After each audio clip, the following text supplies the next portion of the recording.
പ്രിയപ്പെട്ട സുഹൃത്തെ നമസ്കാരം. ഇന്ന് ജൂലൈ 6 തീയതി ലേറ്റസ്റ്റ് കറണ്ട് അഫേഴ്സുമായി ജേഡിസ് കറണ്ട് അഫേഴ്സ്. ഇന്നലെയായിരുന്നു ബ്രിട്ടീഷ് പാർലമെന്റ് ഇലക്ഷൻ. ഇതിൽ വിജയിച്ച പാർട്ടിയായിരുന്നു ലേബർ പാർട്ടി. അതേപോലെ തന്നെ കേരളത്തിലെ ഒരു വ്യക്തി കൂടി ബ്രിട്ടീഷ് പാർലമെന്റിലേക്ക്.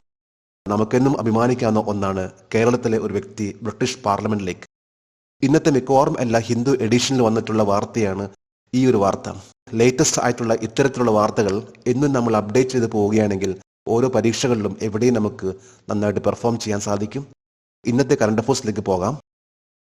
ഈ കഴിഞ്ഞ തെരഞ്ഞെടുപ്പിൽ കേരളത്തിൽ നിന്ന് ബ്രിട്ടീഷ് പാർലമെന്റിലേക്ക് തിരഞ്ഞെടുക്കപ്പെട്ടത് ആരാണ്? സോജൻ ജോസഫ്.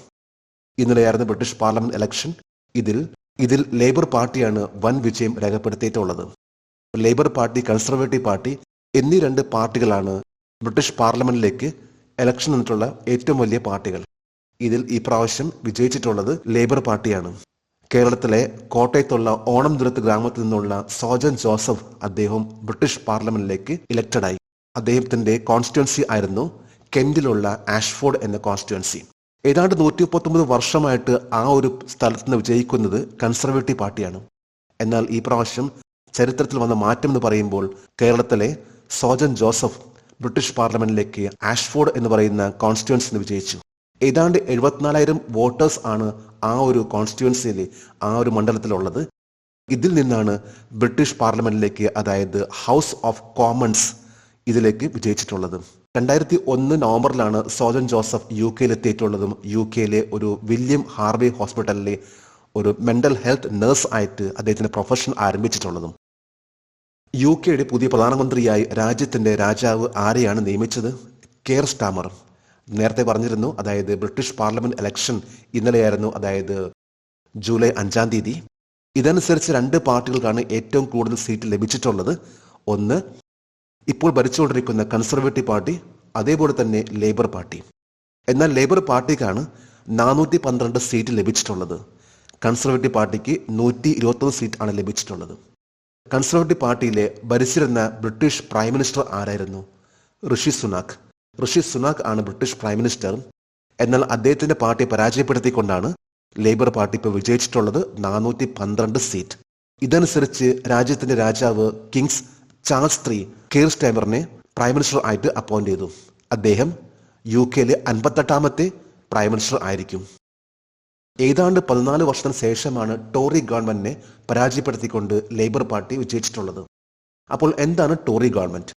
ടോറി എന്നാൽ കൺസർവേറ്റീവ് പാർട്ടിയും യൂണിയനിസ്റ്റ് പാർട്ടിയും ഒരുമിച്ച് നിന്നുള്ള ഒന്നിനെയാണ് ടോറി പാർട്ടി എന്ന് പറയുന്നത്. 2023-24 ഫിനാൻഷ്യൽ ആക്ഷൻ ടാസ്ക് ഫോഴ്സിന്റെ മ്യൂച്വൽ ഇവാലുവേഷൻ റിപ്പോർട്ടിനുള്ള ഏക ഇന്ത്യൻ NBFC ആയി തിരഞ്ഞെടുത്ത നോൺ ബാങ്കിംഗ് ഫിനാൻഷ്യൽ കമ്പനി ഏതാണ്? മുത്തൂറ്റ് ഫിനാൻസ്. കേരളത്തിലെ മുത്തൂറ്റ് ഫിനാൻസിനെ ഫിനാൻഷ്യൽ ആക്ഷൻ ടാസ്ക് ഫോഴ്സ് അതിന്റെ ഇവാലുവേഷൻ റിപ്പോർട്ട് 2023-24 തിരഞ്ഞെടുത്തു. മുത്തൂറ്റ് ഫിനാൻസ് ഒരു NBFC ആണ്, അതായത് നോൺ ബാങ്കിംഗ് ഫിനാൻഷ്യൽ കമ്പനി. ഇടയ്ക്കെല്ലാം പത്രങ്ങളിൽ FATF കുറിച്ച് പറയാറുണ്ട്. FATF ഇത് സ്ഥാപിതമായിട്ടുള്ളത് 1989 ഇതൊരു ഫിനാൻഷ്യൽ ആയിട്ടുള്ള റെഗുലേഷൻസ് ചെയ്യുന്ന ഒരു ബോഡിയാണ്. അതായത് സാമ്പത്തികമായിട്ട് സഹായിക്കുന്ന രാജ്യങ്ങൾ, എന്നാൽ ആ രാജ്യങ്ങൾ തീവ്രവാദ പ്രവർത്തനങ്ങൾ ഏർപ്പെട്ടിട്ടുണ്ടെങ്കിൽ അല്ലെങ്കിൽ അവരെ സഹായിക്കുന്നുണ്ടെങ്കിൽ FATF സാമ്പത്തികമായിട്ട് സഹായിക്കാറില്ല. ഓരോ രാജ്യത്തും ആ രാജ്യത്തിന്റെ പ്രവർത്തനങ്ങൾ, ആ രാജ്യത്തിലെ പല ഇൻസ്റ്റിറ്റ്യൂട്ട്സ്, ഫിനാൻഷ്യൽ കമ്പനികൾ, ബാങ്കുകൾ എന്നിവരെ FATF നിരീക്ഷിക്കാറുണ്ട്. ഇതനുസരിച്ച് ഇന്ത്യയിലെ മുത്തൂറ്റ് ഫിനാൻസിന്റെ സ്ട്രിക്റ്റ് ആയിട്ടുള്ള, വളരെ കർശനമായിട്ടുള്ള സാമ്പത്തിക നിയന്ത്രണങ്ങൾ പാലിക്കുന്നു എന്ന് കണ്ടുകൊണ്ടാണ് ഇന്ത്യയിലെ ഒരേ ഒരു നോൺ ബാങ്കിംഗ് ഫിനാൻഷ്യൽ കമ്പനിയെ FATF തിരഞ്ഞെടുത്തിട്ടുള്ളത്. പാകിസ്ഥാനെ വർഷങ്ങളോളം FATF നിരോധിച്ചിരുന്നു. കാരണം കള്ളപ്പണം വെളുപ്പിക്കൽ, തീവ്രവാദ ധനസഹായം, സാമ്പത്തിക വ്യവസ്ഥയ്ക്ക് മറ്റ് പ്രധാന ഭീഷണികൾ എന്നിവ ഉള്ളതുകൊണ്ടാണ് പാകിസ്ഥാനെ FATF നിരോധിച്ചിരുന്നത്. 5 ജൂലൈ 2024 കേന്ദ്ര ഗവൺമെന്റിന്റെ പ്രധാന വക്താവായി ആരാണ് നിയമിതനായത്?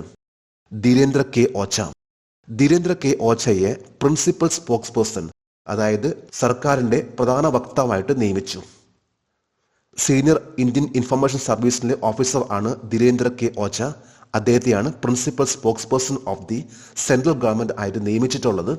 കൂടാതെ അദ്ദേഹത്തിന് പ്രസ് ഇൻഫർമേഷൻ ബ്യൂറോയുടെയും പ്രിൻസിപ്പൽ ഡയറക്ടർ ജനറൽ ആയിട്ട് ചുമതലയുണ്ട്. കൂടാതെ തന്നെ അദ്ദേഹം പബ്ലിക്കേഷൻ ഡിവിഷന്റെ ഡയറക്ടർ ജനറൽ ആയിട്ടും സ്ഥാനം ഏറ്റെടുക്കും. പഞ്ചാബ് ഹരിയാന ഹൈക്കോടതി ചീഫ് ജസ്റ്റിസായി നിയമിതനായത് ആരാണ്? ഷീൽ നാഗു. പഞ്ചാബ് ഹരിയാന ഹൈക്കോടതിയുടെ ചീഫ് ജസ്റ്റിസ് ആയിട്ട് ഷീൽ നാഗുവിനെ അപ്പോയിന്റ് ചെയ്തു. ഷീൽ നാഗു മധ്യപ്രദേശ് ഹൈക്കോടതിയുടെ ആക്ടിംഗ് ചീഫ് ജസ്റ്റിസ് ആയിരുന്നു. മധ്യപ്രദേശ് ഹൈക്കോടതിയുടെ ചീഫ് ജസ്റ്റിസ് ആയിരുന്നു രവി മാലിമത്ത്. അദ്ദേഹത്തെ മെയ് 24 ആ ഒരു സ്ഥാനത്ത് നിന്ന് നീക്കം ചെയ്തിരുന്നു. സുപ്രീം കോടതിയുടെ chief justice DY Chandrachud, justice Sanjiv Khanna, BR Gavai എന്നിവർ അടങ്ങുന്ന ഒരു കൊളീജിയം ആണ് ഷീൽ നാഗുവിനെ പഞ്ചാബ് ഹരിയാന ഹൈക്കോടതിയുടെ ചീഫ് ജസ്റ്റിസ് ആയിട്ട് നിയമിച്ചിട്ടുള്ളത്. പ്രതിരോധ ഉൽപാദനത്തിൽ 2023-24 രേഖപ്പെടുത്തിയ ഇന്ത്യയുടെ എക്കാലത്തെയും ഉയർന്ന വളർച്ച എന്താണ്? 1,26,887 കോടി രൂപ. അതായത് കഴിഞ്ഞ ഫിനാൻഷ്യൽ ഇയർ 2023-24 ഇന്ത്യയുടെ എക്കാലത്തെയും പ്രതിരോധ മേഖലയിൽ, ഡിഫൻസ് മേഖലയിലെ ഉൽപാദനമാണ് 1,26,887 കോടി രൂപ. ഇത്രയും വലിയൊരു വളർച്ചയാണ് ഡിഫൻസിലെ പ്രൊഡക്ഷനിൽ വന്നിട്ടുള്ളത്, ഡിഫൻസിന്റെ ഉൽപാദനത്തിൽ വന്നിട്ടുള്ളത്. അതായത് 16.7% വളർച്ചയാണ് ഈ കഴിഞ്ഞ വർഷം ഡിഫൻസ് മേഖലയിലെ ഉൽപാദനത്തിൽ വന്നിട്ടുള്ളത്. അതായത് കഴിഞ്ഞ വർഷം 2022-23 1,80,684 കോടി രൂപയായിരുന്നു. ഈ വർഷം 1,26,887 കോടി രൂപ. അതേപോലെ തന്നെ എക്സ്പോർട്ടിംഗ് മേഖലയിലും ഡിഫൻസിന് വളർച്ച വന്നിട്ടുണ്ട്. ഈ കഴിഞ്ഞ 2023-24 21,083 കോടി രൂപയുടെ എക്സ്പോർട്ടിംഗ് ആണ് നടന്നിട്ടുള്ളത്. അതിനു മുമ്പത്തെ വർഷമാണെങ്കിൽ 15,920 കോടി രൂപയുടെ എക്സ്പോർട്ടിംഗ്. ഇതിൽ നിന്ന് നമുക്ക് മനസ്സിലാക്കേണ്ടത് 32.5% വളർച്ചയാണ് എക്സ്പോർട്ടിംഗ് മേഖലയിലും വന്നിട്ടുള്ളത്. അതുപോലെ 16.7% വളർച്ചയാണ് ഡിഫൻസ് പ്രൊഡക്ഷനിലും വന്നിട്ടുള്ളത്. ഇന്നലെ ജൂലൈ 5 ഇന്നലത്തെ കറണ്ട് അഫയേഴ്സിലെ ഒരു ചോദ്യമായിരുന്നു, ഇന്റർനാഷണൽ സോളാർ അലയൻസിന്റെ ആസ്ഥാനം എവിടെയാണ്? ഇതിന്റെ ഉത്തരം ഇന്ത്യ. ഇന്ത്യയിൽ ഹരിയാനയിലാണ് ഇന്റർനാഷണൽ സോളാർ അലയൻസിന്റെ ആസ്ഥാനം. 2016 ഇന്റർനാഷണൽ സോളാർ അലയൻസ് ഇത് ആരംഭിച്ചിട്ടുള്ളത്. ഇപ്പോൾ ലേറ്റസ്റ്റ് ആയിട്ട് പറയുമ്പോൾ 100 രാജ്യങ്ങൾ ഇതിൽ ഭാഗമാണ്, മെമ്പേഴ്സാണ്. അവസാനമായിട്ട് പറയുമ്പോൾ പരാഗ്വേയാണ് ഇന്റർനാഷണൽ സോളാർ അലയൻസിലെ മെമ്പർ ആയിട്ടുള്ളത്.